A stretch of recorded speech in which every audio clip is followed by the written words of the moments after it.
some of these things have to shape in us to be who we are today, because playing in these kind of conditions is very tough. But as a player, you need to just look over certain things because you have a future to build. So we've gone through a lot, but all the same, we say Alhamdulillah, Allah has been good to me.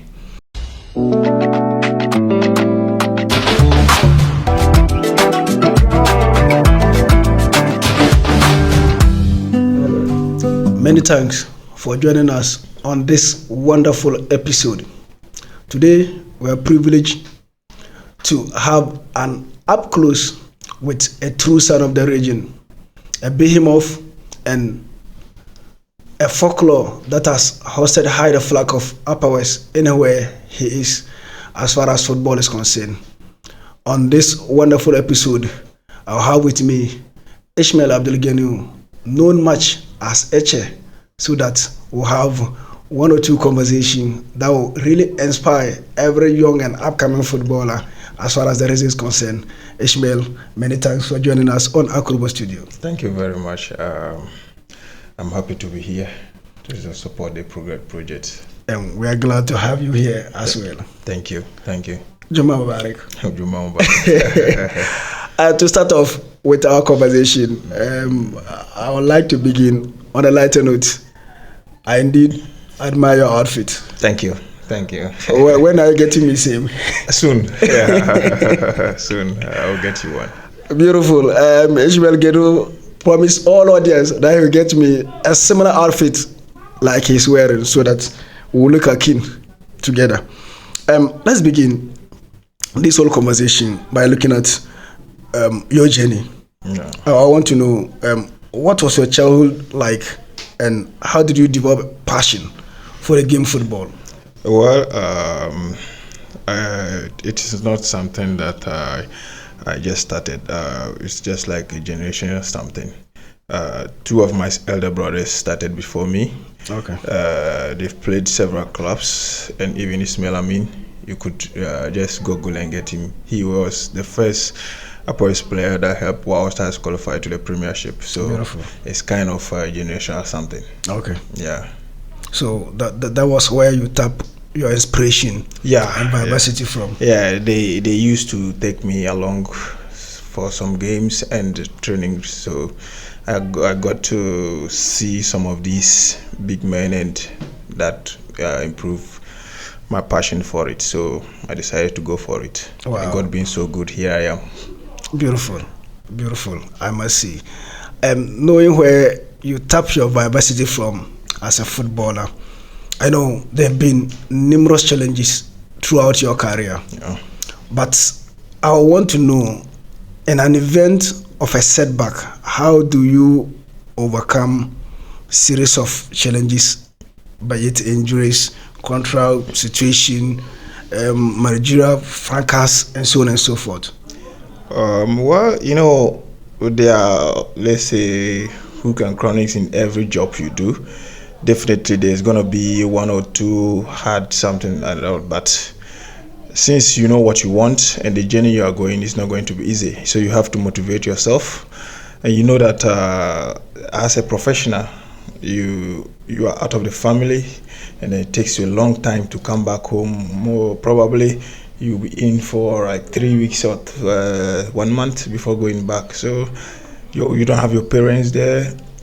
Let's say if you have kids, few of them will be there or something like that. Maybe some clubs will not be able to offer those things. So there are a lot of challenges, especially when you are having injuries, let's say accommodation issues, and then most often the cash.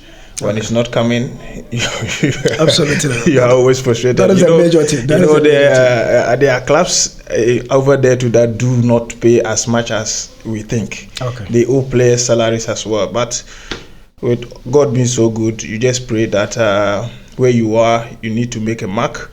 Okay. For me, that's always my main goal for it. So I always see myself as a role model for the youngsters.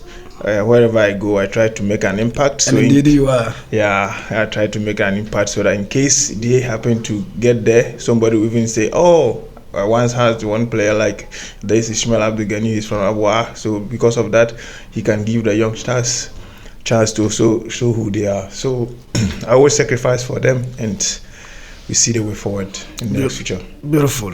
I want us to look at your professional journey. Yeah.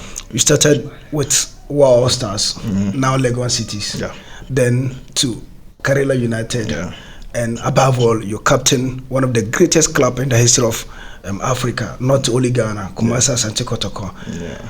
You stay in Ghana Premier League. How will you describe it? Because you've won the Ghana Premier League with both Kotoko and then Wow Stars. Well, it was fantastic because few players could go through this kind of journey that I've been through.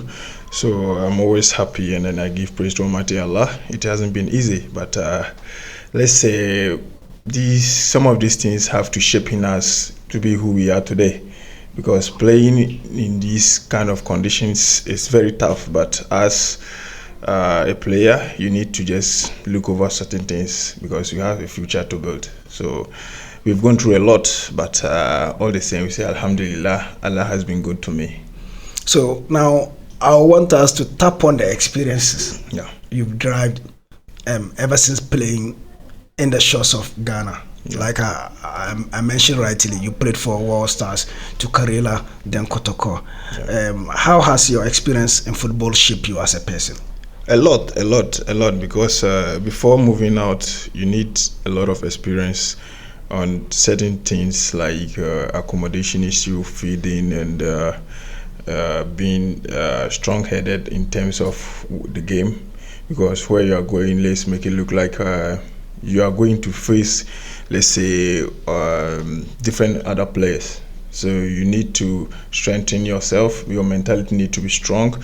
And before you get all this, you need to play in the Premier League, the Ghana Premier League. So playing in the Ghana Premier League really toughened me a lot. When I went out, I've seen a lot of changes. Hadn't been that I didn't take part in Ghana Premier League, I would have had a lot of hinges here and there. But Alhamdulillah, it has shaped me a lot. Beautiful, beautiful. Now let's flip the coin from your club football to international football. I could remember vividly 2021. Kosika Akono handed you your debut for Team Ghana Black Stars, and every footballer in Ghana yearns to play for Black Stars one day. Certainly you did in a very beautiful manner. You played against South Africa, Sao Tome. I want you to spell before us that experience and how far that has really taken you to where you are. One of the best times in my life and in this football journey. Playing for your national team is always something that every player wish and yearn for. So if the opportunity comes at that time, you have to grab it and make good use of it. But I did my best, and Alhamdulillah, I'm happy you appreciate it, and other people did too. But we're doing it for the country, and as well as those that are behind us. So against South Africa, I think I spoke to a few other senior players. Let's say Wakaso and Dede. I went to their room and we spoke. Wow. And then they encouraged me, and then afterwards I spoke with my mom. Yeah, she has always been behind me. Haji Adiza, thank you. And after which, Mom, we thank you. Yeah, she has also been one of the people that have always stayed by me. So playing in the national team, it's not like you are the best, finally the best, but at that particular moment, you have been chosen. Okay. So you need to just deliver so that you know that in anytime soon you could be gone. Okay. So, but you have to make an impact, then you move on. So I think when the opportunity was given, I was happy. I prayed over it, and God being so good, I did my best. And till today, people still speak about it. And your best, I can confirm, you really passed the test with flying colors. Thank you so much. Thank you. So moving forward, I want to chronicle before you your honors. Okay. In 2016, you won the Ghana Premier League with World Stars. 2017, 2017, you won the Super Cup Yeah. Still with Wow Stars. Yeah. Then with Kotoko, you won the Ghana Premier League. That is in 2021-2022 season. Yeah. The Normalization Special Cup in 2019, Yeah. and the Presidential Cup. Yeah. Would you have wanted to win more lotteries than you have in your bag? Well, I can't best confirm that one for now, but in every football journey, you need trophies, you need honors. So, but what I've had so far, I'm a bit happy, though I wish I had more. But time wasn't on my side at that time, so I needed to just move on and take a different challenge. Okay. Yeah. I just had a question from a friend. Okay. That would you wish to play for any of the European top clubs, say the Real Madrid, the Barca, and so on? Why not? I'm a player, so I'm open to anything. Should it be even in a Premier League? If communication goes well, why not? So, among the European clubs, which club will you die to play for? Any club that is willing for my service. Well, we want to know which club you willingly want to play for. For now, let me not be biased. Shall I say Real Madrid? Maybe. Yes, indeed. That is a Ishmael Abdul-Ganiu for you. At this point, he has been too much repulsive. He doesn't want to go in for a single club, but I've succeeded in pinning him to Real Madrid. I know certainly every footballer, even when we take those at the higher echelons, the Lionel Messi, the Cristiano Ronaldo, they have various degrees of foundations that they bring to poor societies to at least alleviate their suffering and bring smiles on the faces of the vulnerable. Yeah. I could recall you to have a similar foundation called Boots and Books. Yeah. And I want us to look into that particular project. So, why do you have to form a foundation, and what do you seek to achieve at the end of the day with your foundation? Well, my foundation is basically a non-organized NGO that, let's say, we don't make profits. Okay. I'm solely behind those kind of foundation with the little I have. I think the community needs me, and in order to give back to the community, I need to organize something that will make them get close to me, so that I can address the little they are also sharing with, and those that were not able to reach me, I could see, and then I come around and then help as much as I can. I recall you did say your brothers were the real reason why you developed love for football. Yeah. Beside them, do you have any key mentors? I do. I think I watch Sergio Ramos a lot, and I watch Virgil van Dijk a lot, and let me see, Pepe.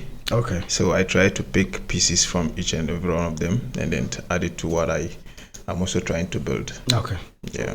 So, as young footballers watching us, what best advice will you give them to tap from their mentors?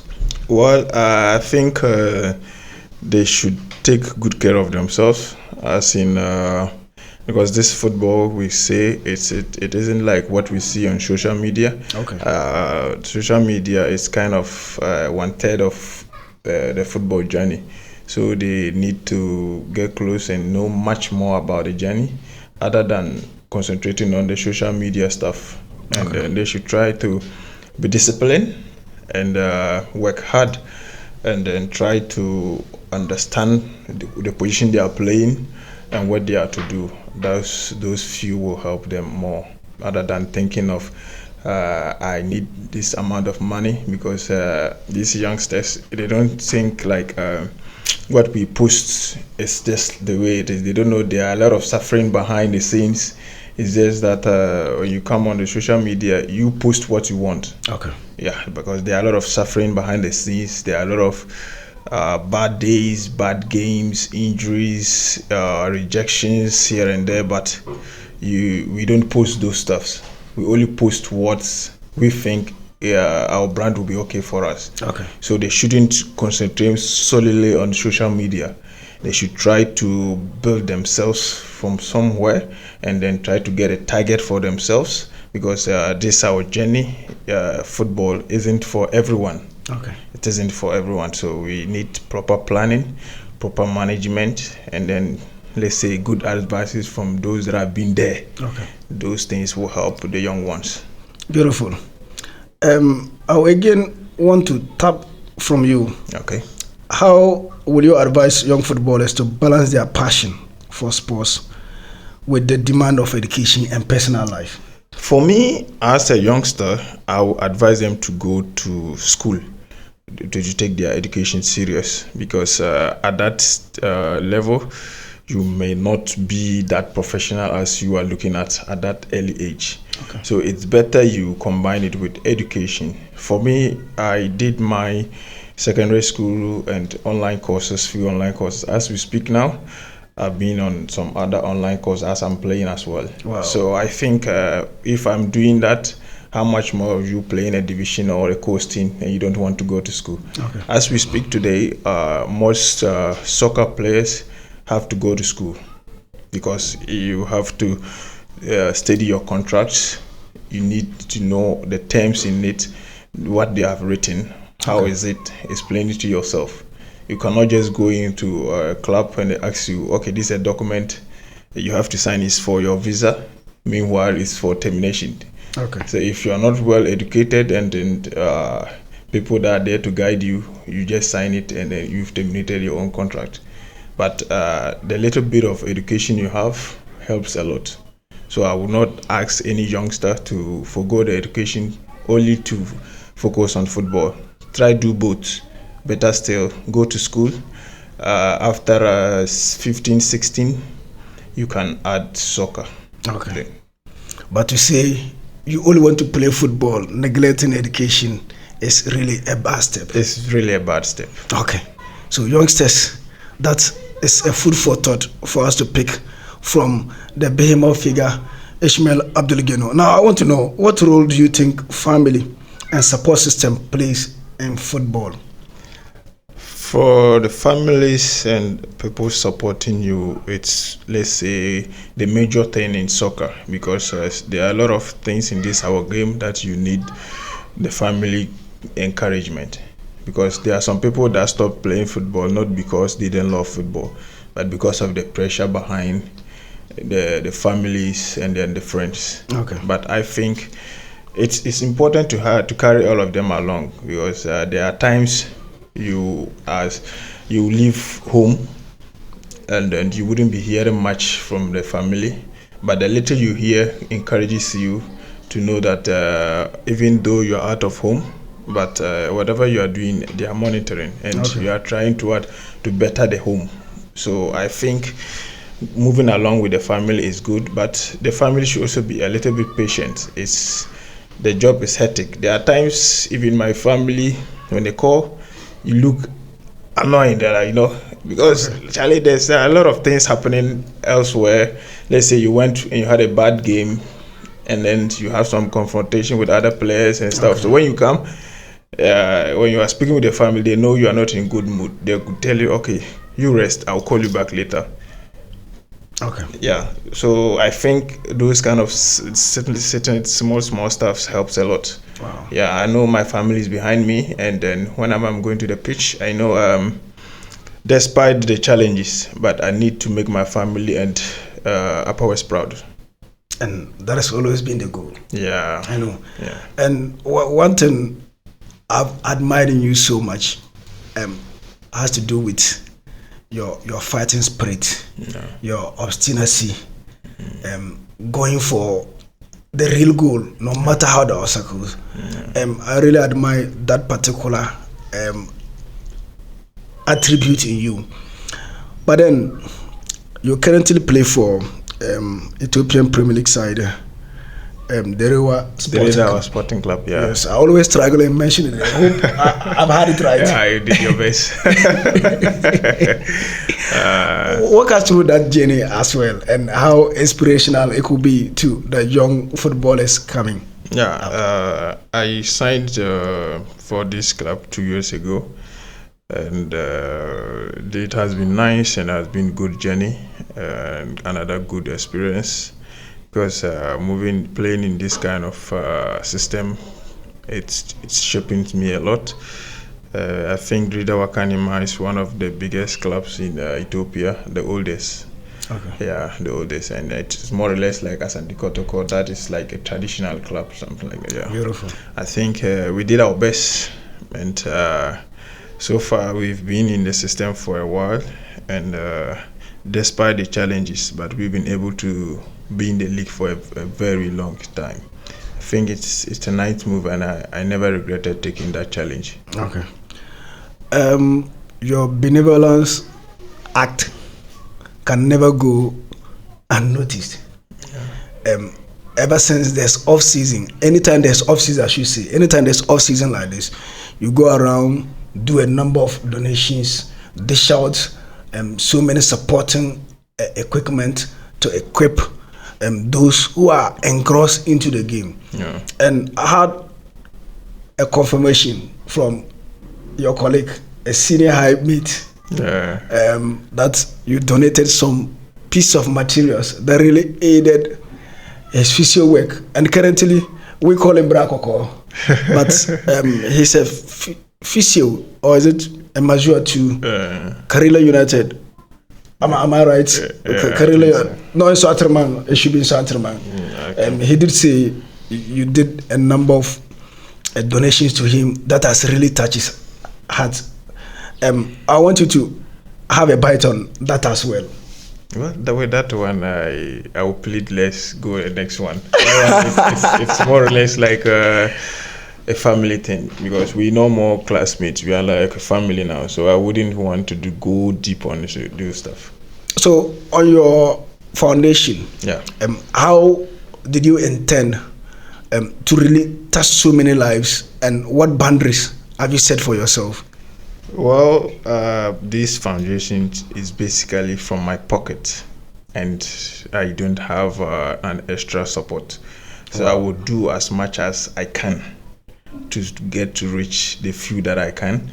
And as much as I'm in the game, I will definitely get to touch the others as well. So it's my goal to help and give back to the community that made me who I am today. So it's not a one-day thing. I know it's tough and a long journey, but we will get there, inshallah. Certainly. We are nearly there. Right about now, I want us to be wrapping our conversation up. Okay. And wrapping the conversation up, I will again want to know, since there will be a big game today for the past footballers, or will I say the professionals, with those who are upcoming. Walk us through what has really been the intent behind such games. Well, such games brings about unity and peace in the region. As I'm speaking to you, there would be more nurses, there would be doctors, there could be physios, engineers, health workers, teachers. They're all coming to watch the game, and this is only the space for us to meet together. They've been hearing of Ishmael Abdul-Ganiu, Hafiz Konkoni, the likes of Hafiz Adams, Zakaria. So they haven't seen them in person. So, but today, inshallah, we're all coming around to play and to foster peace and unity in the region. There are a lot of challenges in the region, but the least we can do to help the region is just us giving back to the community as well. So this game is going to be part of all the players' contribution to the region to foster peace and unity more, and then we see the way forward. I would have loved for us to stretch our conversation even beyond this space. However, due to time constraint, we just have to draw curtains. Sure. And drawing curtains, walk us through your final brief of advice to all and sundry that are watching us as far as this episode is concerned? Well, they should keep on supporting ourselves as much as they do support the foreign-based players and the foreign clubs. They should try to support their own as well, because we are our own. Like say, most of these players, they need support. We need to try to let the outside world see or hear about them. Let's use our little opportunity to help. You matter what you may think the person is not saying, but the person might go along to become somebody tomorrow. So you never know. So let's use our little opportunities we have and support the young ones and support our own. And the young ones to also learn to respect and be there for the seniors and the elder ones. This our job needs a lot of time and respect, because today football is not about how well you know how to play. It's more or less like who you know. Okay. In life, mostly it's about who you know, not about how well you know the job. Okay. So if you are okay with who you are, then go and sit at home. But if you think you have another, let's say, challenge or whatever you think you are going through, you need to be disciplined and work hard. Learn to respect and learn from those that have been there before. Don't take any advice that is not, let's say, good for the job you are doing. And then the young ones should also take good care of themselves, because playing football alone, it's a bit risky. Wow. Try add education, and then pray over it, and then let's see what God has for us all. Yes, isn't this breathtaking? And I must say, so many food for thought for us to tap from, whether you are a footballer, whether you are even sports engrossed person. A lot is on this package for us to drive from. And I must say, we are so grateful for you walking us through all this journey, and then the breathtaking revelations you've given us, guiding your career and how you've gotten this place. But then I want to bring this appeal. When you said you'll be going for Real Madrid if they come, You chose Real Madrid for me. So now I'm choosing Barcelona for you.